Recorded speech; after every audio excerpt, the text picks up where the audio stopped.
Hi, Jaquel. How you doing? Good. How are you, Tina? I'm doing fantastic. I'm actually right up the road from your alma mater. I'm in Pittsburgh. Oh, come on,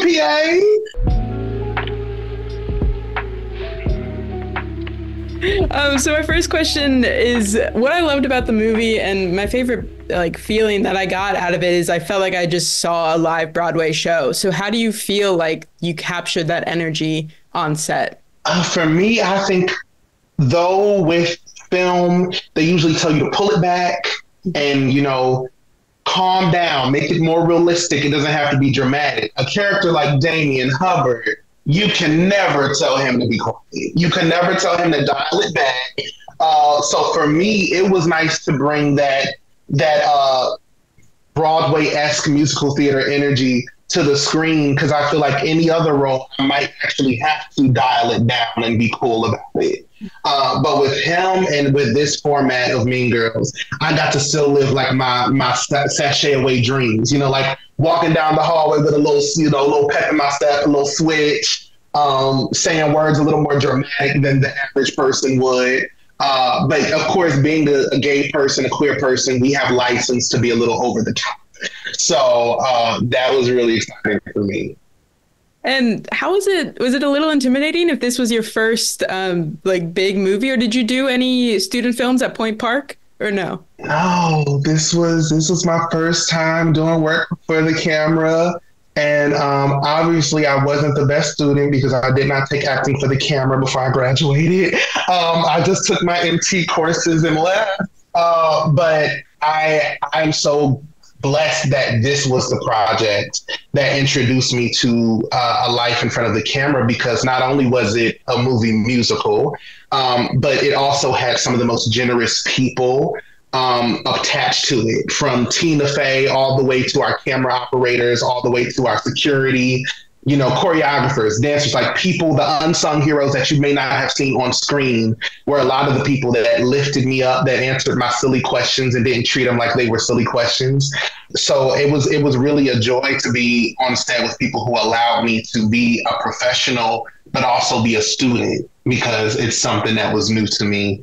And especially my castmates, it was many times where we had a break and I'm like, girl, when is lunch? Because we've been sitting here for 6 hours and I don't know how y'all do this, but I'm hungry.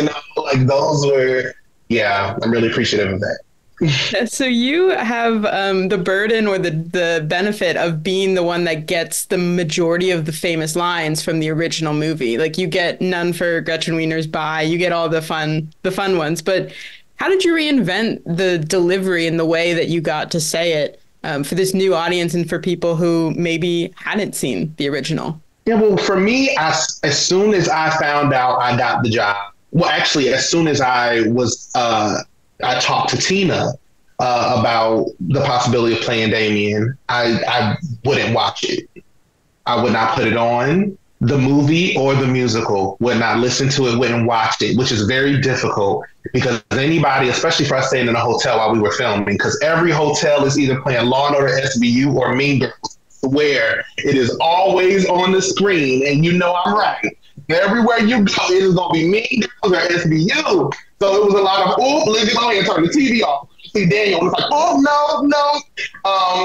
But to have directors like Art and Sam who were like, we really want to know what these characters sound like from you. We want to know what they look like through you. And then to have Tina, someone who's been there since the beginning, give us permission to explore and to have fun and to improv and to and it was many moments where I got to use my improv training and them just being like, so she doesn't even go here. Just say it as many times, as many ways as you want.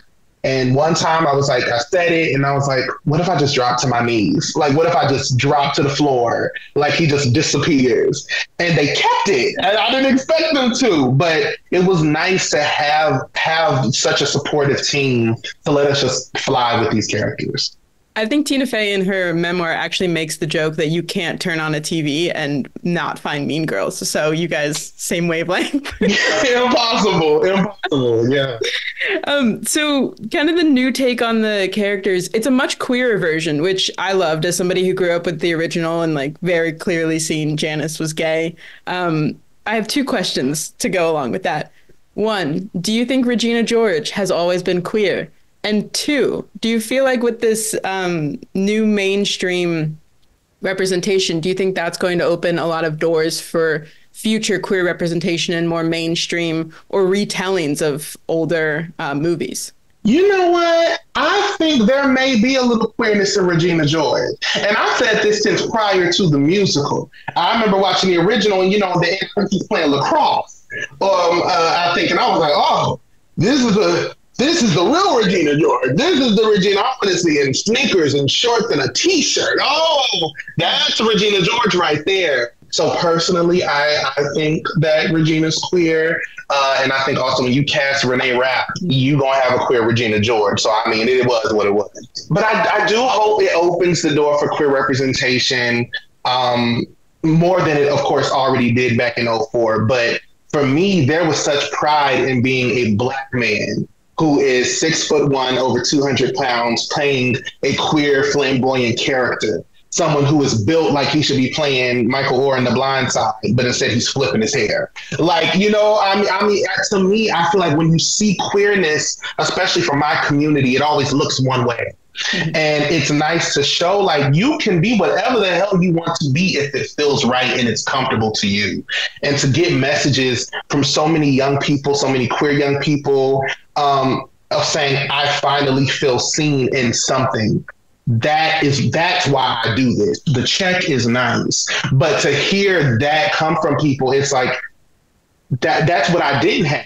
The closest I had was Damian, and Daniel's phenomenal, but specifically for me, I was like, I would really love to see a Black man in these shoes. Like, we could prance around too, right? And to have that love and for people to feel seen is just like, I hope we get more of this. I hope to be a part of more of this. Yeah, my little teenage heart was so happy to see Janis portrayed that fantastically. One of the special features of the upcoming home digital release is a gag reel. Do you have a favorite blooper that you are, fingers crossed, makes it to that? The scene where Cady, now through her phone, is playing Gretchen's confession after the Glen Coco meltdown. This is and I've never told anybody because I'm such a good friend. And I think we were allowed to stand there for about 10, 15 minutes just so I could get reactions to her. And there's just like, I'm sure there's video footage of me somewhere just like, just like all these crazy ass things. And I loved doing it. Tina was like, okay, keep going, keep trying it, just keep playing. And that freedom of just being goofy at work is, I feel like everybody needs to experience being allowed to be like a dumbass at work. It was so fun. So I hope that makes it in somewhere. Yeah.